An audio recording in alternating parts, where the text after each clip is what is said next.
नमस्कार दोस्तों, स्वागत है आपका मेंस डे में। आज तीसरा दिन है जहां पे हम डिस्कस करने वाले हैं पॉलिटी एंड गवर्नेंस के 2024 मेंस के सवाल। मैंने आपसे कल पूछा था कि the question on federalism how it should and, और उस पर मुझे कुछ अच्छे कंक्लूजन्स नज़र आए कमेंट सेक्शन में, जिनके बारे में मैं आगे बताऊंगा। लेकिन एक ज़रूरी सूचना उससे पहले मैं आपको देना चाहूँगा। स्लीपी क्लासेस के सभी कोर्सेज पे आपको दशहरा के पावन अवसर पर 20% की छूट मिलने वाली है। आप ये कोड इस्तेमाल कर सकते हैं, which will be valid from 11 to 13 अक्टूबर। मेरा नाम है आयुष रैना और मैं आपके साथ डिस्कस करूंगा पॉलिटी एंड गवर्नेंस से शुरू होते हुए यूपीएससी मेंस के कुछ ऐसे सवाल जिनको आंसर करने के लिए मैं आपकी मदद करूंगा, और साथ ही साथ आपके फीडबैक के थ्रू, कमेंट्स के थ्रू मैं वो क्वेश्चंस डिस्कस करूंगा जो आप चाहते हैं। सबसे पहले तो कल मैंने सेंटर स्टेट रिलेशन से जुड़ा जो 2024 में सवाल पूछा गया था वो डिस्कस किया था। यदि आपने वो वीडियो नहीं देखा है, you can go into the playlist and have a look at that. लेकिन उसमें मैंने पूछा था कि इसको कैसे कंक्लूड करना चाहिए। देखिए, क्वेश्चन ये कह रहा था कि यूनियन गवर्नमेंट ने सेंटर स्टेट रिलेशंस में कुछ चेंजेस लाए हैं रिसेंट टाइम्स में, and second part of the question आपसे सजेशंस मांग रहा था कि किस प्रकार से इनको इंप्रूव किया जा सकता है, बेटर कोऑर्डिनेशन की जा सकती है। उसका हमने स्ट्रक्चर सारा का सारा डिस्कस कर लिया था, और मैंने आपसे कहा था कि आप उसके कुछ कंक्लूजन्स मुझे बताएं। देखिए, ये दो कंक्लूजन मुझे सबसे पर्याप्त लगे हैं, एप्ट लगे हैं, from considering the point of view कि नंबर ऑफ वर्ड्स कितने यूज किए गए हैं। बहुत सारे मैंने ऐसे कंक्लूजन्स देखे जो स्टूडेंट्स ने लिखे हैं, वो खुद 40-50 शब्दों के थे। Now 50 word 60 word conclusion does not have any space in the actual practical examination. आप अभी के लिए तो सोच रहे हो कि आप इतना बढ़िया कंक्लूजन लिख रहे हो, लेकिन वहां पे जाके ना आपके पास स्पेस ना टाइम होगा जो आप इतना लिख सको। तो मुझे साक्षी विजेता 9415 इस आईडी का जो कंक्लूजन था काफी बढ़िया लगा, क्योंकि उन्होंने बताया कि disputes in federalism is a trench in the pathway to development which should be bridged with stringent dialogues and policies to realise development potential. बस यहाँ पे स्ट्रिंजेंट डायलॉग्स की जगह कोई बेटर वर्ड यूज सकता था, जैसे स्ट्रेटेजिक डायलॉग्स या collaborative, cooperative and competitive federalism. तो इस तरीके से again there is scope for improvement in this also, जो कि धीरे धीरे डेवलप होगा जैसे जैसे आप आंसर लिखते हो। बाकी सारे कंक्लूजन जो दिए गए थे वो भी अच्छे थे, बट उनमें वर्ड्स इतने ज्यादा थे कि उनको कंक्लूजन की लास्ट लाइन के लिए मैं क्वालिफाई नहीं करूंगा। चलिए आज के क्वेश्चन की तरफ बढ़ते हैं, और आज का क्वेश्चन है इलेक्टोरल रिफॉर्म्स के ऊपर एक सवाल आया। पहला ही सवाल जो 2024 के मेंस में पूछा गया था वो था ये, और इसमें कई बार आपको बायस नजर आ सकता है। अच्छा, एक और चीज, मुझे स्टूडेंट्स कह रहे थे कि सर मार्क्स और वर्ड्स भी लिख दो, तो I think somewhere down the line I have written them, लेकिन इस वाली स्लाइड में नहीं है।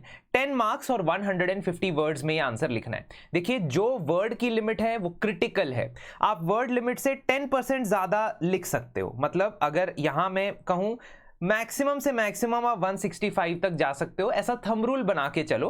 जबकि हमें ऑफिशियली यूपीएससी से कभी ऐसा कम्युनिकेशन नहीं आया है जो हमें बताता है कि कितने परसेंटेज ज्यादा या कम लिख सकते हो। लेकिन हम अपने माइंड में लेके चलते हैं कि यार 10 शब्द के लिए, 10 वर्ड्स के लिए तो आपके नंबर नहीं कटेंगे।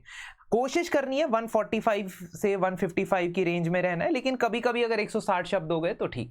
सेकेंडली, गिनने की जरूरत नहीं है इन द एक्चुअल एग्जाम, लेकिन अभी जब आप अपने आंसर लिखते हो तो गिन लो। जब आंसर लिख लिया उसके बाद गिन लो कि आप कितने वर्ड्स में लिख पा रहे हो। It is a very important practice, ठीक है, इसका ध्यान रखिएगा। Now 10 marks 150 words. Question is this: examine the need for electoral reforms as suggested by various committees with particular reference to one nation one election principle. ठीक है, that means कि question जो है वो आपको इलेक्टोरल रिफॉर्म्स के बारे में तो पूछ रहा है, लेकिन उसमें वो पर्टिकुलर रेफरेंस मांग रहा है वन नेशन वन इलेक्शन का। अब 150 शब्द है और 2 पार्ट में सवाल को बांटा जा सकता है। एक, need for electoral reforms as suggested by various committees. Electoral reforms एक ब्रॉड शब्द है। इलेक्शन की जो प्रोसेस है और उससे जुड़े जो कानून, नियम और प्रोसीजर्स है, उनमें रिफॉर्म्स के लिए बहुत सारी कमिटीज हमारे देश में बनी है। तो सबसे पहले जब आप इस क्वेश्चन को देखोगे, आपके माइंड में कुछ कमिटीज के नाम रन करेंगे यदि आपने बेसिक्स कवर किए हैं, जैसे Dinesh Goswami committee, Tarkunde committee, Vohra committee, Indrajit Gupta committee. These are the names of those committees जिन्होंने इलेक्शन की प्रोसेस में कुछ चेंजेस करने की रिकमेंडेशंस दी हैं। इसके अलावा लॉ कमीशन ऑफ इंडिया अक्सर ऐसा करता आया है, also your parliamentary committees and several occasions, but ज़्यादा फेमस वही हैं जो स्पेसिफिकली इलेक्शंस के लिए बनाई गई थी। अब इन्होंने जो रिकमेंडेशंस दी है ना दोस्तों, वो सिर्फ वन नेशन वन इलेक्शन या साइमल्टेनियस इलेक्शन से डील नहीं करती। Now read the question again carefully. Till this point, what is the question asking you? Examine the need for electoral reforms as suggested by various committees with particular reference to one nation one principle. अगर यहां पे ये particular reference नहीं बोलता, with reference to one nation one election बोलता, तब इस question का मीनिंग बदल जाता। क्यों? क्योंकि तब आप सिर्फ वन नेशन वन इलेक्शन के बारे में इस आंसर में बात करते। लेकिन क्योंकि इसने ये कहा है विद पर्टिकुलर रेफरेंस, मतलब वो आपसे ये भी पूछ रहा है in the first part of the question कि इलेक्टोरल रिफॉर्म्स की हमारे देश में जरूरत क्यों है। खास तौर पे एक्सपैंड करेंगे हम वन नेशन वन इलेक्शन वाले टॉपिक को, but we'll mention other reforms that have been suggested. Please keep it in mind. कई बार क्या होता है कि हम ये वन नेशन वन इलेक्शन पढ़ के फटाफट से वन नेशन वन इलेक्शन के बारे में पढ़ा होता है, करंट अफेयर्स में देखा होता है, इतनी सारी हमारे पास डेटा भी इकट्ठा होता है, तो उसी में पूरे 150 शब्द लगा लेते हैं। जबकि क्वेश्चन की डिमांड ये नहीं है। क्वेश्चन की डिमांड है कि आप पहले ये बताएं कि इलेक्टोरल रिफॉर्म्स की आवश्यकता क्यों है, what is the need for electoral reforms as per different committees, then you expand upon this particular demand. Please understand this. इसीलिए स्टार्ट आप दो तरीकों से कर सकते हो। आप स्पेसिफिक से स्टार्ट कर सकते हो, आप जेनेरिक से स्टार्ट कर सकते हो। आप बात कर सकते हो इलेक्टोरल रिफॉर्म्स क्यों एसेंशियल है, नंबर 1 तरीका। सेकंड, आप कैबिनेट की जो रिसेंटली एक्सेप्ट कर दी गई है कोविंद पैनल की रिपोर्ट कि वन नेशन वन इलेक्शन होना चाहिए, उसको कॉन्टेक्स्ट रख सकते हो। अगर आप मेरे पहले वीडियो पे जाओगे तो वहां पे मैंने 7 वेज टू इंट्रोड्यूस आंसर बताया, उसमें से एक तरीका है रीसेंट करंट अफेयर्स का कंटेक्स्ट देना। इस तरीके से आपने शुरुआत कर दी। अब आपने बताना है what is the need for electoral reforms. Examine the need for electoral reforms. इसका मतलब आपने बताना है कि इलेक्टोरल सिस्टम में क्या कमियां हैं। Now because this is a 150 word question and if I break it into 3 components, first, what is the need for electoral reforms? Second, reforms suggested by several committees, because ये चाहता है ना कि various committees का नाम भी मैं mention करूं, and lastly one nation one election वाला topic। अब 150 शब्दों में मुझे 2 पेजेस में मुझे अगर ये पूरा लिखना पड़े तो मुझे होगी परेशानी। इसीलिए मैं जो initial part of the answer है इंट्रोडक्शन के बाद वाला, उसको फ्लो चार्ट के जरिए एक्सप्लेन कर दूंगा। So I will talk about what are the present issues in the election system in the form of a flow chart. Examine, कई लोग स्टकअप हो जाएंगे इस टर्म पे कि एग्जामिन करो the need for electoral reforms. अब इसके अंदर एग्जामिन का मतलब जनरली हम क्या सोचते हैं कि हम देख रहे हैं that what are the requirements, but in the case of reforms, in the case of electoral reforms, can anyone argue that our election process is perfect and it does not need any reform? नहीं। तो इसका मतलब need तो है, requirement तो है, तो counter argument देने की जरूरत नहीं है। 150 शब्द का क्वेश्चन है, सीधे सीधे फ्लो चार्ट बना के ये 7-8 चीजें बता दो। अगर आप इसके साथ शॉर्ट में एग्जाम्पल दे पाते हो तब बढ़िया, अगर नहीं दे पाते हो तो भी चलेगा।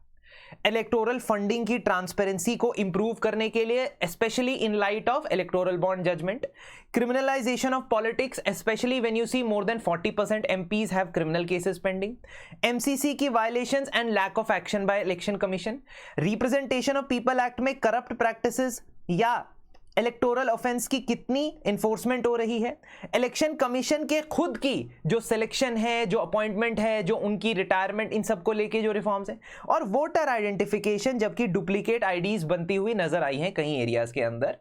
ये सब चीजों को देखते हुए इलेक्शन सिस्टम में रिफॉर्म की जरूरत है, जैसा कि second part of the question में आप कमिटीज का नाम लिख के बता दो। यहां पे आपको इनको डिटेल में डिस्कस करने की जरूरत नहीं। You just have to mention the committee and give in 2 or 3 words what they were all about. ठीक है? तो तारकुंडे कमेटी का फोकस एरिया क्या था? दिनेश गोस्वामी कमेटी के बाद तो बहुत सारी चेंजेस आई हैं। Indrajit Gupta committee was on partial state funding of elections. NCRCW या Venkatachaliah commission was on curbing defection etcetera. Vohra committee was about nexus between. तो इसका मतलब क्या हुआ कि तुमने पहले तो बता दिया कि what is the need for electoral reforms and then तुमने बता दिया कि ये अलग अलग कमिटीज ने क्या कहा है। But now is the core second part of the question, particular reference to one nation one election. If you use this smartly, if you use this flowchart smartly, you will be doing it in one page. अगर नहीं होता है तो एक page से थोड़ा सा ज्यादा लग जाएगा। अब बाकी आपका 70% पेज रह गया है। क्योंकि 70% पेज रह गया है, वहां पे भी टेबल बनाना ही चालाकी होगी, क्योंकि टेबल बनाओगे तो आप ज्यादा नंबर ऑफ पॉइंट्स लिख पाओगे, हॉरिजॉन्टली डिस्ट्रीब्यूट कर दोगे अपने पॉइंट्स। तो one nation one election reform के बारे में, need for that and what can be the challenges, need for that and what can be the challenges, that's it. क्योंकि कोर क्वेश्चन है नीड, क्यों चाहिए या क्या बेनिफिट होगा उससे, दैट्स इट। तो वन नेशन वन इलेक्शन की तो रामनाथ कोविंद पैनल की रिपोर्ट भी आ चुकी है, आपने उसे जरूर करंट अफेयर्स में कवर किया होगा, ठीक है। तो आप ये देखोगे कि व्हाट आर द नीड। देश परपेचुअल इलेक्शन साइकिल में रहता है। एक्सपेंडिचर सेविंग ऐसा हो सकता है, कहा गया है बाय लोकसभा की एक कमेटी बनी थी, उसने कहा था। Governance at the back seat जब एमसीसी यानी मॉडल कोड ऑफ कंडक्ट चलता है। अच्छा, कई बार मुझे स्टूडेंट्स पूछते हैं सर क्या हम एमसीसी लिख सकते हैं? The answer is once you write model code of conduct, है ना, in your answer, and if you have to repeat it again then don't write, क्योंकि आप ब्रैकेट में एमसीसी लिख दो, ठीक है। फ्री अप सिक्योरिटी पर्सनल, क्योंकि आपने देखा है कि एक जनरल इलेक्शन के लिए ही 4000 5000 से ज्यादा कंपनीज जो हैं सिक्योरिटी पर्सनल की, आर्म पुलिस फोर्स की, सीआरपीएफ की, कई बार बीएसएफ की भी लगाई जाती हैं। पुलिस की तो तैनातगी होती ही है। Apart from that civil society को ज्यादा स्पेस मिलती है ऑपरेट करने की। ये पॉइंट मैंने कहां से लिया है? अब देखो, मैं आपको सोर्सेज भी डिस्कस करना चाहता हूं ना, कि जब भी आप अपना कंटेंट प्रिपेयर करते हो तो डाइवर्स सोर्सेज से करोगे। ये पॉइंट रिसेंटली प्रताप भानु मेहता का 4 अक्टूबर को इंडियन एक्सप्रेस के अंदर एडिटोरियल आया था, जिसमें उन्होंने डिस्कस किया था कि ये जो वन नेशन वन इलेक्शन की डिबेट चल रही है ना, ये डिबेट के दोनों तरफ वाले लोग बेवकूफ हैं। He wanted to say this, I am not saying this। यानी जो वो आर्ग्यूमेंट्स रख रहे हैं वो आर्ग्यूमेंट्स रियल मुद्दे पर बात नहीं करते। उन्होंने ये कहा कि ऐसा हो सकता है कि अगर सिर्फ 5 साल से 5 साल के बीच में इलेक्शन हो तो बीच में जो स्पेस है उसमें apart from political parties democracy के अंदर सिविल सोसाइटी की पार्टिसिपेशन ज्यादा हो। क्योंकि अभी क्या होता है, पॉलिटिक्स मोड में ही चल रहे होते हैं हम, पॉलिटिकल पार्टीज एक दूसरे पे आरोप लगाती है। अभी हाल ही में हरियाणा जम्मू कश्मीर के इलेक्शन हुए थे नवंबर में, फिर महाराष्ट्र के इलेक्शन हो जाएंगे, फिर उसके बाद अगले साल दिल्ली में इलेक्शन हो जाएंगे, तो ये चलता रहेगा साइकिल। तो पॉलिटिकल पार्टीज के अलावा भी डेमोक्रेसी के अंदर पार्टिसिपेट करने दो किसी को, और वो है सिविल सोसाइटी। इसीलिए you can use this particular point, no need to mention कि कहां से किसने आपको आइडिया दिया, पर आप ये लिख सकते हैं। फ्रीबीज, प्रॉमिसेस फॉर कि आपको फ्री में बिजली, फ्री में राशन, ये दे देंगे वो दे देंगे, कम होने के चांसेस हैं, क्योंकि स्टेट इलेक्शन में अलग और फिर नेशनल इलेक्शन में अलग फ्रीबीज प्रॉमिस की जाती है। Whereas there are challenges as well, इसी टेबल में आप चैलेंजेस की बात भी करोगे। ये बहुत ही स्टैंडर्ड जानकारी है। अब यूपीएससी के लिए प्रिपेयर करने वाले लगभग हर नागरिक मतलब कैंडिडेट को ये पता होता है कि what are the challenges in centre state relation, one nation one election. सबसे पहले तो नेशनल इश्यूज का रीजनल इश्यूज के साथ कन्फ्लेट हो जाना, क्योंकि एक ही बार वोटिंग हो रही है। ह्यूमंगस एक्सरसाइज है, मतलब वन टाइम एक्सरसाइज है, लेकिन बहुत ज्यादा इसमें कोऑर्डिनेशन लगेगा। लोकल बॉडीज के चुनाव 100 डेज के गैप के बाद बताए गए हैं, तो are they actually one nation one election if they are happening after 100 days? कई सारे कॉन्स्टिट्यूशनल अमेंडमेंट्स करने पड़ेंगे, तो रामनाथ कोविंद पैनल ने कहा है कि 15 कॉन्स्टिट्यूशनल अमेंडमेंट्स करने पड़ेंगे 2 सेट्स में, मतलब 15 आर्टिकल्स चेंज करने पड़ेंगे and constitutional amendments will be 2 itself. अब देखते हैं आगे वो किस तरीके से इंप्लीमेंट होता है, नहीं होता है, व्हाटएवर। एपिसोडिक अकाउंटेबिलिटी डेवलप हो जाएगी कि 5 साल के बाद स्टेट वाले भी आएंगे आपके पास, सेंटर वाले भी आएंगे। अदरवाइज अभी क्या होता है कि अगर कोई पार्टी सेंटर में रूल कर रही है और स्टेट में उसकी परफॉर्मेंस खराब है, तो स्टेट इलेक्शन में उसको बताया जाता है कि देखो भाई साहब, सेंटर में भले ही तुम रूल कर रहे हो लेकिन स्टेट के अंदर हमारी अकाउंटेबिलिटी हम मेंटेन करेंगे। Apart from that logistical and machinery issues, जैसे कि इलेक्शन कमीशन ने कहा है कि हमें एडिशनल बैलेट यूनिट्स और ये कंट्रोल यूनिट्स बनाने पड़ेंगे, इन्वेंट्री में ऐड करने पड़ेंगे, वीवीपैट ऐड करने पड़ेंगे, और सीएपीएफ की तैनातगी यानी कि deployment at one particular point of time ज्यादा होगी क्योंकि ज्यादा पोलिंग बूथ्स या सेंटर्स बनेंगे. So that is what is need and challenges. In the end, conclusion is required, and as is my practice to involve you guys in the process of answer writing, you will provide me the conclusion for this answer. The tips for conclusion are: number one, it should be giving you a forward looking conclusion, what should happen in the future. Secondly, it should not be beyond 20 to 25 words maximum. So with these guidelines, write the conclusion. And if you want to actually improve your answer writing step by step with personalized guidance, and particularly the evaluation के साथ साथ आपकी वन-on-one interaction मेरे साथ रहेगी, तो उस context में हमारा एक बैच है, मेंस मेंटोरशिप बैच, जो 14 अक्टूबर से स्टार्ट होने वाला है. इसके अंदर 48 डेज तक तो आप आंसर राइटिंग करोगे ही, लेकिन साथ ही साथ आपकी वन-on-one प्रोग्रेस इवैल्यूएशन मैं करूंगा, डिटेल्ड होलिस्टिक मॉडल आंसर मैं आपको प्रोवाइड करूंगा, और वीकली सेशंस होंगे to discuss the particular questions. तो इस पे अभी जो है 20% डिस्काउंट भी आपको मिल जाएगा. विक्ट्री मैंने आपको शुरुआत में कोड बोला था, याद है आपको, विक्ट्री कोड आप इस्तेमाल करिएगा. And that is all for today's session. Tomorrow we'll be discussing a question on CAG. मैंने पहले ही आपको बता दिया है कि CAG के ऊपर क्वेश्चन डिस्कस होगा, तो प्लीज़ वो प्रिपेयर करके लाइएगा. आंसर्स, मुझे कंक्लूजन के आंसर्स कमेंट्स में चाहिए. अगर 50 कमेंट हो जाते हैं then I will keep on discussing these in this relevant manner, और आपके पर्टिकुलर कमेंट्स मैं ज़रूर पढ़ूंगा जो मुझे सबसे बढ़िया कंक्लूजन लगेगा. धन्यवाद.